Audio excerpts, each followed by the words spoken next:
Hello everybody and welcome back to the making of space exploration, which is an in-game video in Planet Coaster that I have created especially for Frontier because they have asked me to do so a while ago. And if you haven't seen the first episode of the making of yet, I would highly recommend to click the little icon on the top right now, which guides you directly to the first video, because in this I'm going to explain a little bit better what's going on with this and what this is all for and what the purpose of it was. And in this episode we are solely, well it's not solely, but we are going to focus on one certain build which will define a big part of the whole thing. And this is basically kind of a little satellite, but it's powered by huge solar panels. And it's kind of funny because I wanted to make it first of all out of all the gemstones, as you can see, but I ended up doing it with less than I wanted at the beginning because yeah, because reasons. Basically because of the performance. I mean, this time I wasn't asked to keep the performance the best I can. Like most often, if I'm going to help them out, it's always like that I have to watch the performance, which is pretty obvious because it has to run also on yeah, not that high-end computers, on lower-end computers as well. So yeah, in the end I needed to focus on this, but fortunately this time I hadn't to, which enabled me to do way more crazy stuff, even though I took advantage of the fact that this whole thing will be in the very dark area underneath this little, or well, this big cave, so to say, because I wondered, the thing about dark rides, or in special this one, what I'm building here, is there is one good thing about this, and this is that the speed we are going through this whole thing is kind of high. The overall size, so the field of view, is big and very far off. It's not too close to the objects, so it definitely is a good thing, because in the end I could have, you know, I could build without less detail. And this is also what made me use the scenery pieces of the sci-fi set way more than I usually do. Like when they first came out, I loved them. I was really happy, but I quickly found out that they pushed me too far into one direction. Like, they are beautiful if you want to build like totally Star Wars inspired stuff, or if you just want to go into this very style, sci-fi style that Star Wars enabled, or just introduced, then this set is like the best set ever. But if you want to go into more of your own style, it really is really hard to get this with only those pieces, because it simply drives you into the direction by having the simple pieces already look like Star Wars-ishy things. And yeah, basically at the end of the day I wanted to create something really different with all my sci-fi approaches I had. But yeah, back to this very project, I didn't need to. I wanted to go with this style, and so I could use the very big parts in here, which is really cool, honestly, because this helped me saving time, and so I could build on a way more larger blueprint than I could have done if I would have gone into with my normal amount of detail. You know, that doesn't mean that I have less detail in here. It's just a different layer of detail. In this build, the detail I put into is more in the overall experience. So with all the layout of things, the little zero gravity part I had before we go into this little area over here, the overall, you know, play with perspective, because you will see that in the next episode, in the third episode, which will be the last one, we will move through the whole build in game, so you can really see that everything you can see in the POV is completely weird in real life, because all the angles were totally off. But I had to do this to create this very, very weird perspective of space where you essentially don't have up and down, you just have everything around you.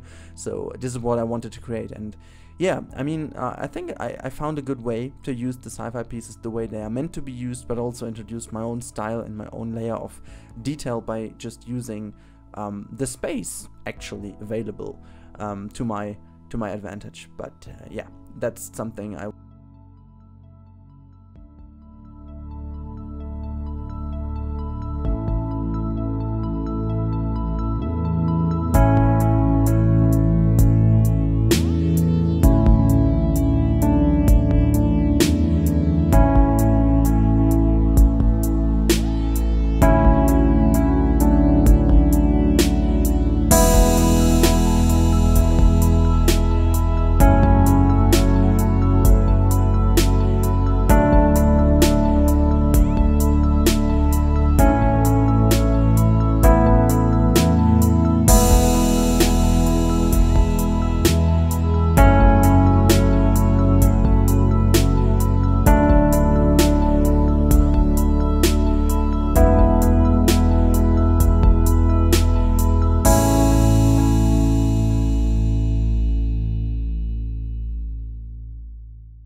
And here I am again, back as I said at the beginning, just to round up this episode with some final words.